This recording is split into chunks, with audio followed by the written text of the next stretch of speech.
Start. गेल्या काही वर्षामध्ये शेतीमध्ये अनेक बदल प्रचंड वेगाने होत आहेत.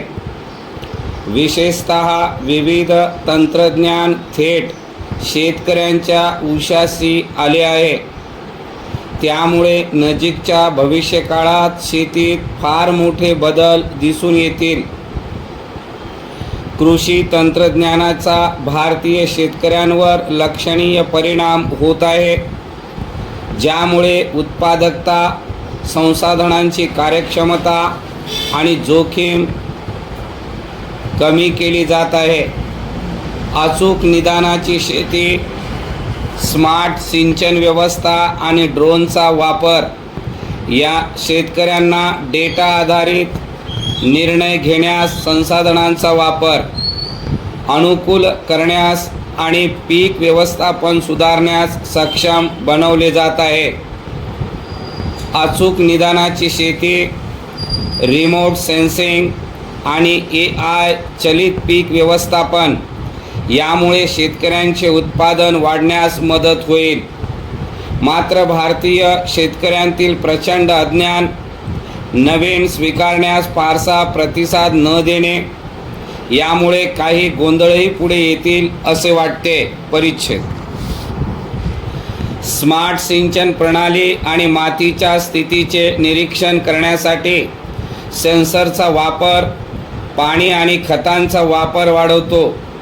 ड्रोन आणि AI द्वारे सक्षम केलेल्या कीटक आणि रोगांसाठी पूर्वसूचना प्रणाली शेतकऱ्यांना प्रतिबंधात्मक उपाययोजना करण्यास मदत करतात. सेन्सर, ड्रोन आणि AI चलित प्लॅटफॉर्मवरील डेटा चलित अंतर्दृष्टी शेतकऱ्यांना लागवड, सिंचन आणि कीटक नियंत्रणाबाबत माहितीपूर्ण निर्णय घेण्यास सक्षम करतात.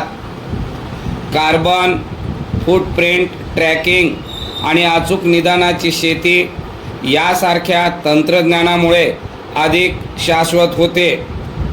शेती पद्धतींना प्रोत्साहन मिळते. परिच्छेद. सुधारित डेटा उपलब्धतेमुळे शेतकऱ्यांना कर्ज आणि विमा मिळणे सोपे होते. नांगरणी, पेरणी आणि कापणी यासारख्या विविध शेतीच्या कामांसाठी यंत्रसामग्रीचा वापर केल्याने कामगार खर्च कमी होतो आणि कार्यक्षमता वाढते. स्टार्टअप्स आणि मोठ्या तंत्रज्ञान कंपन्या डिजिटल प्लॅटफॉर्म विकसित करीत आहेत. अनेक भारतीय बनावटीच्या तसेच आंतरराष्ट्रीय पातळीवरील कंपन्या भारतीय शेती बाजारपेठ फार मोठे क्षेत्र वाटत आहे. त्याला अनुकूल बनवण्याचे प्रयत्न विविध पातळ्यांवर केले जात आहे. परिच्छेद. अशा या सर्व घडामोडीतील प्रगती आणि तंत्रज्ञान पाहता शेतकऱ्यांच्या स्वीकारार्हतेला विविध मर्यादा आहेत. विशेषतः खालील तांत्रिक स्वीकारार्हता शेतकऱ्यांमध्ये खूपच कमी आहे.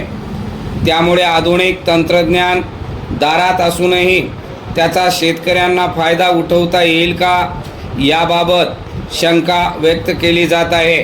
परिच्छेद. हवाई सर्वेक्षण, पिकांच्या आरोग्याचे निरीक्षण आणि खते आणि कीटकनाशकांची अचूक फवारणी करण्यासाठी ड्रोन वापरले जाते. या संदर्भात शेतकऱ्यांचे ज्ञान खूपच मर्यादित आहे. खरे तर तांत्रिक मर्यादामुळे शेतकरी तंत्रज्ञानाचा वापर करू शकत नाहीत.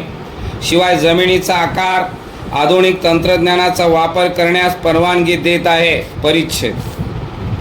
सेन्सर मातीतील ओलावा, तापमान आणि पिकांच्या वाढीचा डेटा गोळा करतात, ज्यामुळे शेतकरी माहितीपूर्ण निर्णय घेऊ शकतात. या संदर्भात शेतकऱ्यांचे ज्ञान खूपच कमी आहे. IoTच्या माध्यमातून शेतीत खूप काही प्रगती करता येण्यासारखे आहे. पीक उत्पादन अंदाज, कीटक शोधणे आणि हवामान अंदाज यासाठी वापरले जाते. त्यासाठी प्रशिक्षण आवश्यक आहे. ऊस शेतीमध्ये याबाबतचे चाललेले प्रयोग अजूनही खूप प्राथमिक अवस्थेत आहेत. सर्व दूर जागृती आणि वापर केल्यानंतर त्यात काही प्रगती साधता येईल.